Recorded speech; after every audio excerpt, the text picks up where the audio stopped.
Welcome to my review of Batman Assault on Arkham. Batman Assault on Arkham is another animated movie by DC Comics, continuing on their animated cinematic universe. Now the premise of this movie follows not Batman, but the Suicide Squad teaming up to break into Arkham Asylum.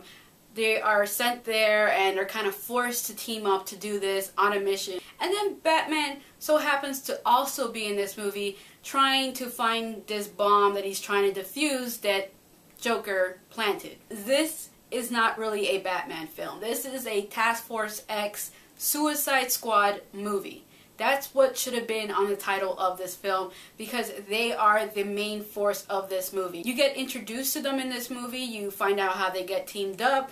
The movie is just basically them trying to get into Arkham Asylum and trying to do the mission that they're sent out to do. While Batman, yes, he's in this movie, but he isn't such a force in this film. Like, he's there, yes, he's trying to defuse a bomb that Joker set, but it's not the main focus of this movie. The Suicide Squad is really the main focus of this film, which I'm fine with because I think more people should become aware of the Suicide Squad, and hopefully people see this movie who were expecting a Batman film as, you know, just initial Batman film and nothing else, to then be introduced to the Suicide Squad and be like, yeah, okay, I like that team. I want to know more about them. And then in the future we can possibly get more movies based on the Suicide Squad, or maybe a live action film that I really want to see, simply because I would love to see Harley Quinn as a live action character in a film. Not on television, in a film. And I know Green Arrow has already done the, you know, Suicide Squad thing, and it kind of had a little cameo of Harley Quinn,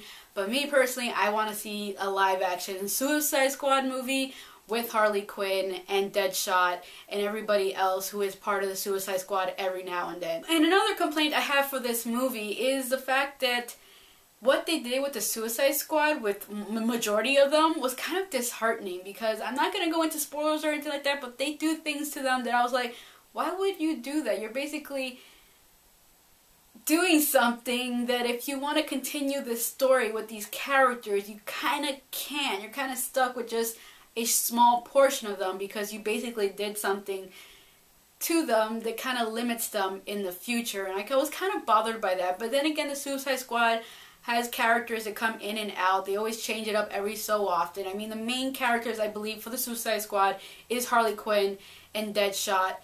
And that's pretty much it. I think those two are basically the main ones they should have in the Suicide Squad to get people to, like, you know, be excited for them. At least me personally, that's how I feel towards the Suicide Squad. Now, for the positive in this movie, the Suicide Squad. I like the Suicide Squad, so I was happy to see the Suicide Squad in this movie. And it was fun to see them as a team and just seeing them work together.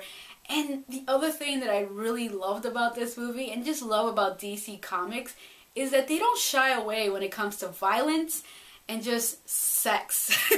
Like, there is a scene in this movie that I was like, if a child was watching this film, I would have to cover their eyes, especially with Harley Quinn. Like, she is so bad in this movie, and yet you gotta, like, laugh it off and just enjoy it, because you're like, this is DC Comics. And that's what I love about DC Comics. They're like, we're gonna put this out there, it's gonna be dark, it's gonna be violent, it's gonna be very inappropriate, but we don't care, because we know who our demographic is. So overall, I enjoyed this movie. If you haven't seen the movie yet, beware, have an open mind, enjoy the Suicide Squad, and just enjoy Batman being there too, and Joker, who doesn't really have a big role either, which the trailer kind of makes it out that he does. He really doesn't. Like, he shows up later on in the movie, and then that's when his role becomes something big. But initially, he is not a big part of this movie either, just like Batman. Anybody who likes comic book animated movies, or just comic book movies in general, check this film out. Personally, I enjoyed it for what it had to offer, and yeah, that's pretty much it. So that is my review of Batman Assault on Arkham. Thank you for watching, and if you haven't already, please subscribe. Teenage Mutant Ninja Turtle is directed by Jonathan Liesby-Man.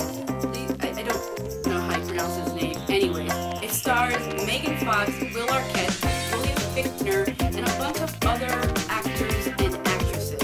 Now, the premise of this movie follows the origin story of the Ninja Turtles, how they become the Ninja Turtles, and how they meet April O'Neil, and then how they face Shredder. It's just a reboot of what we've seen in the past. going into this film, I went